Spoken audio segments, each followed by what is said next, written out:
அந்த விஷயத்தை இந்த தம்பிமார்கள் செய்யாம, இந்த தம்பிமார்கள் ஒண்ணுக்கு ஒண்ணு முட்டிக்கிட்டு மோதிக்கிட்டு ஒருத்தருக்கு ஒருத்தர், அதாவது ஒரு கதை சொல்லுவாங்க. தமிழர்களுக்குன்னு ஒரு கதை உண்டு. ஒரு பாத்திரத்துல தவளைகளை போட்டு வச்சிருக்காங்க. நிறைய தவளை கிடக்குது. அப்ப அந்த பாத்திரம் தண்ணீர் சூடேற்றப்படுது. அப்படி சூடேற்றப்படும் போது அந்த தவளைகள், நிறைய தவளை இருக்குல்ல, அந்த தவளைகள் நினைச்சா ஒண்ணுக்கு ஒண்ணு சப்போர்ட்டா இருந்து தப்பிச்சிடலாம். அப்படியே ஒண்ணு மேல ஒண்ணு சப்போர்ட் பண்ணி தப்பிக்க முடியும். ஆனா வெளியே ஏறி கஷ்டப்பட்டு ஒரு தவளை ஏறி வெளியே குதிக்க போகும்.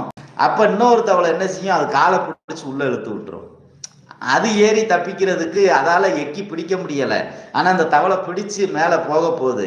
அப்ப அந்த ஏற போற தவளையை காலை பிடிச்சு இழுத்து இது தப்பிக்கணுங்கிற எண்ணத்துல அதை செய்யுது.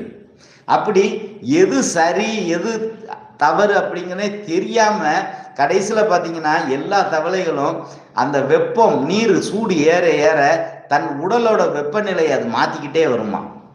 ஒரு கட்டத்துக்கு மேல அந்த தப்பிக்கணுங்கிற முயற்சி மாத்தி மாத்தி ஒண்ணுக்கு ஒண்ணு இழுத்து போட்டு உள்ள கிடந்து கடைசியில ஒரு அளவுக்கு மேல அந்த வெப்பத்தை தாக்கு பிடிக்க முடியாம எல்லா தவளையும் இறந்து போயிடும். அதே மாதிரி தான் நாங்க